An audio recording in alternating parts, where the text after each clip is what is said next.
আজকের দিনটি অত্যন্ত গুরুত্বপূর্ণ।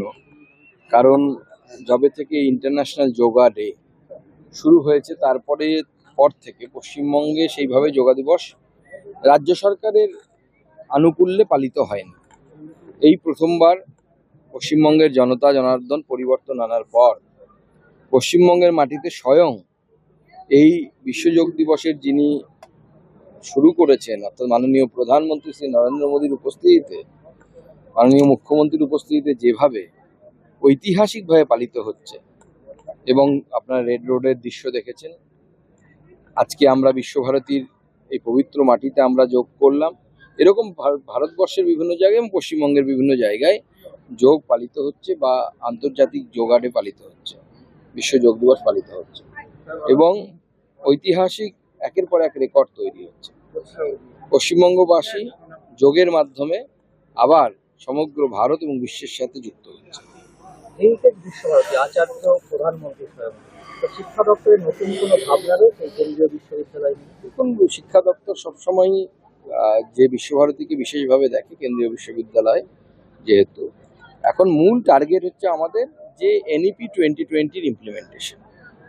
এনইপি 2020 ইমপ্লিমেন্টেশনের মধ্যেই সবটা লুকিয়ে আছে। এনইপির যে চিন্তাধারা, সেই চিন্তাধারা অত্যন্ত বৈপ্লবিক, এবং সেই চিন্তাধারার মধ্যে আগামী দিনের পথ কি হবে সেটা পুরো তার একটা রোড ম্যাপ, যাকে বলে, সেই রোড ম্যাপ দেওয়া আছে।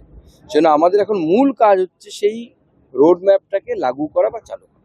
আপনি তো কেন্দ্রীয় শিক্ষা প্রতিমন্ত্রী, এই নেট পরীক্ষার প্রশ্নপত্র নিয়ে কিন্তু দেশ জুড়ে তোলপাড় হচ্ছে, তো নতুন কোনো সিদ্ধান্ত নিয়েছে শিক্ষা মন্ত্রক? আমাদের শিক্ষা মন্ত্রক তো জানিয়েছেন মাননীয় মন্ত্রী যে নিট নিয়ে আমরা কোনো ধরনেরই গাফিলতি বা যে ধরনের যে লিকেজ হচ্ছে তার বিরুদ্ধে আমাদের সরকার জিরো টলারেন্সের নীতি নিয়ে কাজ করছে। যারা অপরাধী তাদের প্রত্যেকের শাস্তি হবে। আমরা সিবিআইকে তদন্ত দিয়ে দিয়েছি, সিবিআই তদন্ত করছে। একটা নেক্সাস কাজ করে, বুঝতেই পারছেন, তারা তো চেষ্টা করছে, এবং কোনো সময় তারা সফল হয়ে যায়। এবার হয়তো একটু সফল হয়ে গেছিল, প্রত্যেকবার হতে পারে না। তো আমরা সব রকম ব্যবস্থা নিচ্ছি। ককরোচ জনতা পার্টি যারা মানে শিক্ষামন্ত্রীর পদত্যাগ দাবি করছে, এটাকে কিভাবে দেখছেন? আপনারা কিছু দেখতে পাচ্ছেন, আমি তো কোথাও ককরোচ দেখতে পাচ্ছি। শ্বাস নিতে নিতে সাধারণ অবস্থায় আসুন, আবার শ্বাস ছাড়তে ছাড়তে ঘাট থেকে পিছনের দিকে বাম দিকে নিয়ে যান, এবং ধীরে ধীরে সাধারণ অবস্থায় আসুন। এরপর আমরা দারুণ ও মাথাকে সাধারণভাবে ডান দিকে ঘোরান, যাতে আপনার থুতনি আপনার ডান কাঁধের কাছে আসতে পারে।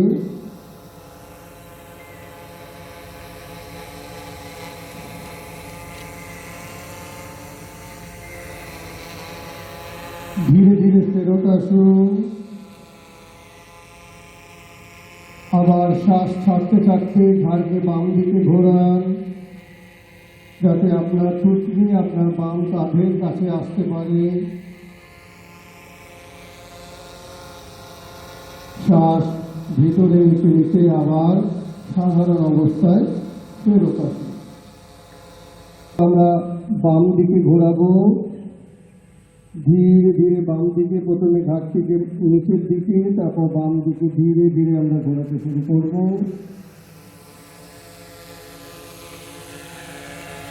যখন ঘাড় নিচের দিকে আসবে তখন আমরা শ্বাস ছাড়ব। সামান্য অবস্থায় ফেরত আসুন। এরপর আমরা করব কাঁধের সন্ধি স্ট্রেচ বা শোল্ডার স্ট্রেচ। বাইরের দিকে থাকবে, পুরো শরীরটিকে উপরের দিকে টান টান করে নিন, দৃষ্টি সামনের দিকে। এবার পা দুটিকে ধীরে ধীরে প্রসারিত করে দিন। দুটি হাতকে আবার পিছনে নিয়ে যান। দুটি পায়ের মধ্যে 1 থেকে 1.5 ফুটের গ্যাপ নিন। ফেরত আসুন। ধীরে ধীরে নিজের কোমরটিকে মাটি থেকে উপরে তুলুন। অন্তিম অবস্থায় একটি সেতুর আকার ধারণ করে বলে এই আসনটির নাম হচ্ছে সেতু বন্ধ আসন। এই আসন ডিপ্রেশন ছাড়ুন ও ধীরে ধীরে মূল স্থিতিতে ফেরত আসুন। পায়ের গোড়ালি পায়ের পাতা একসাথে লেগে থাকবে, হাত কোমরের দুই পাশে মাটিতে থাকবে।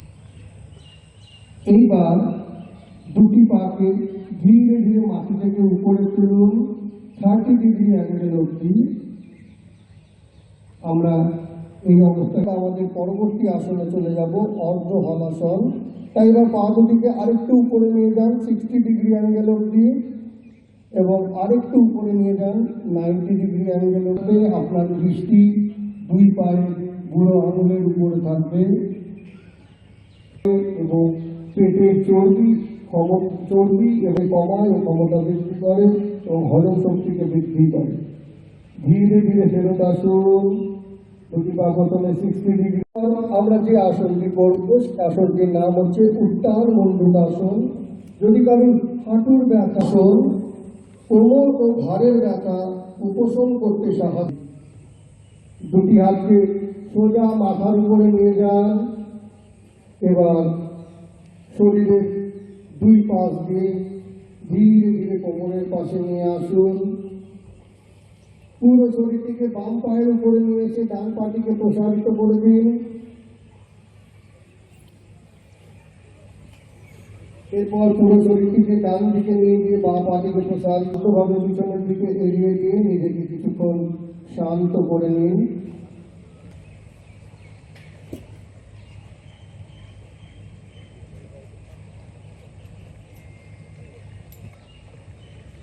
আবার দুটি পাকে একত্রিত করুন, দুটি পায়ের গোড়া। এবার প্রথমে ঘাটটিকে সামনের দিকে সোজা করুন, তারপর বাম হাতটিকে প্রসারিত করে বাম নিতম্বের পাশে রাখুন, ডান হাতটিকে ছেড়ে দিন, ডান পাটিকে প্রসারিত করুন। আমরা স্পর্শ করছি, দৃষ্টি পিছনের দিকে থাকবে।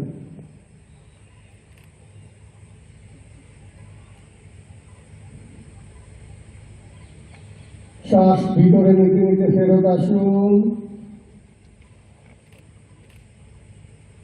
এবার পুরো শরীরটিকে বাম দিকে ঘুরিয়ে দিন।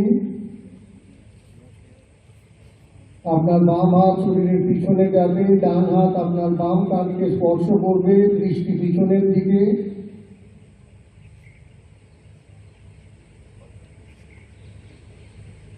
ধীরে ধীরে ফেরত আসুন। এবার হাত দুটিকে আবার কোমরের পাশে রাখুন। হাত দুটিকে কাঁধ অবধি সামনের দিক দিয়ে ওঠান, যাতে হাতের তালু মাটির দিকে থাকে। এবার ধীরে ধীরে বিন্দুর উপরে থাকবে, শ্বাস প্রশ্বাস স্বাভাবিক।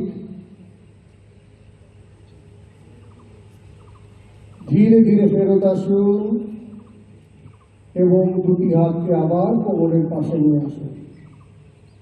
এতক্ষণ আমরা করলাম চালনা ক্রিয়া। এবার আমরা করব কিছু দাঁড়িয়ে দাঁড়িয়ে আসন। তো সবার প্রথম আমরা যে আসনটি করব সেই আসনটির নাম